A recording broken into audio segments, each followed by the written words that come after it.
Are you gonna get anything? I don't know. They're pretty good croissants here. I was here last. Oh yeah? Who'd you go with? It was just me and Rachel. Just had a croissant and coffee. Oh. You seem to be hanging out with her a lot lately. You're not allowed to hang out with friends now or something? Is there something going on with you? Well, maybe if you didn't freak out every time, like, I told you anything. I have to, like, watch my words around you or something. This is the... You know what, I really don't want to talk about it right now.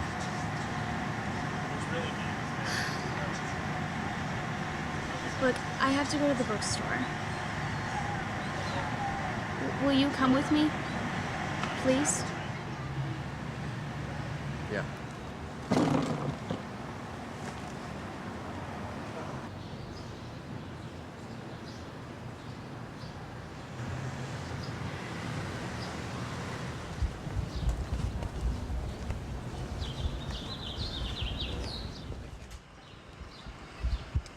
I can't do this.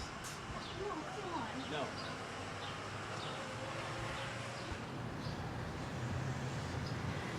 I'm sorry. Brian, please come I'm on. sorry.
Hey.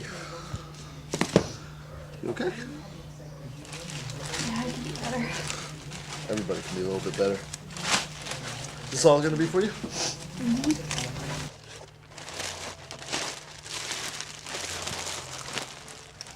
Go ahead and take this one.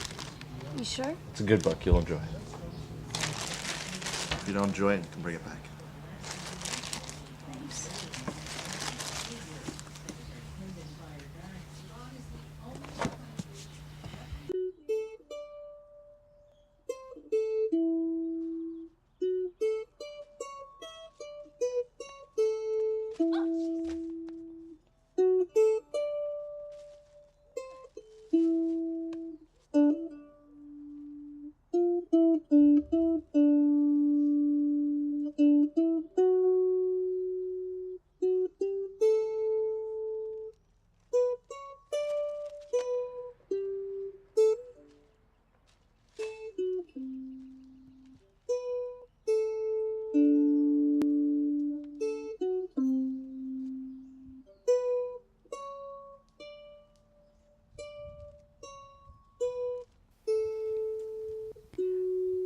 When Rando called, I realized I hadn't heard from him since the incident with my former business partner, Captain Jimmy Harlow. I was so happy to hear from Rando until he told me that Jimmy had broken out of the pen and was looking for me. Apparently, he had blamed me for the past decade he was incarcerated. Rando thought that the best thing to do would be to meet up and devise a plan to steer clear of Jimmy. I agreed. I took my gun just in case. You never know what kind of situation a girl like myself would get into. We agreed to meet at the old gazebo, the same way that we had done so many years ago. Rando would be waiting for me, playing his mandolin, and I would follow the sound. Rando had always been a good man. I knew I could trust him. It felt stupid not to have talked to him until now, But I had been in so much pain and denial after the incident. I wanted nothing to do with the others around me. It was so nice seeing Rando for the first time in years. Immediately, Rando started apologizing for the events that were about to unfold. Yet, little did I know that Jimmy had gotten a hold of Rando, held him captive, and forced him to call me. As I realized this had all been a trap, trouble reared its ugly head. An encounter with Jimmy is just what I had feared most in life, afraid of what he would do to me. I reached for my gun, but not fast enough. It only made things worse. When his brother Robert, who had also been the love of my life, was tragically killed during the unfortunate London job, Jimmy was captured. Although Jimmy laid all the blame on me, it wasn't my fault. He felt that the pain of losing the love of my life was not enough punishment. His plan was simple. He would kill Rando and force me to watch, just as he watched his brother die. And die in your arms, just like I had to do with my brother. No, Jim. Click.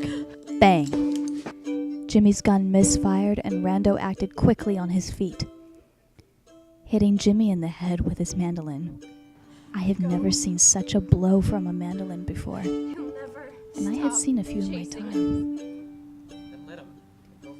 I knew that Jimmy would never stop hunting us.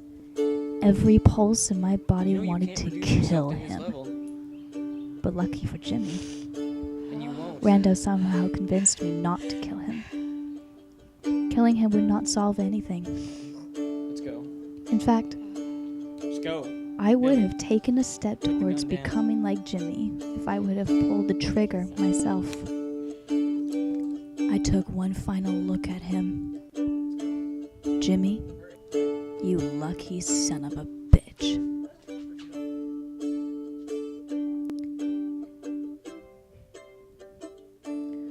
We had fled before Jimmy had a chance to awaken. And so we walked off with the past behind us.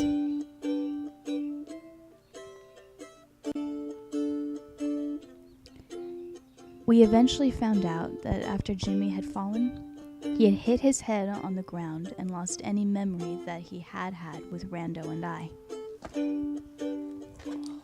I was finally at peace with the thought that this could be all over now. What I had learned is that in any relationship, the fault can't fall on only one person.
There we stood, eye to eye, bullet to bullet.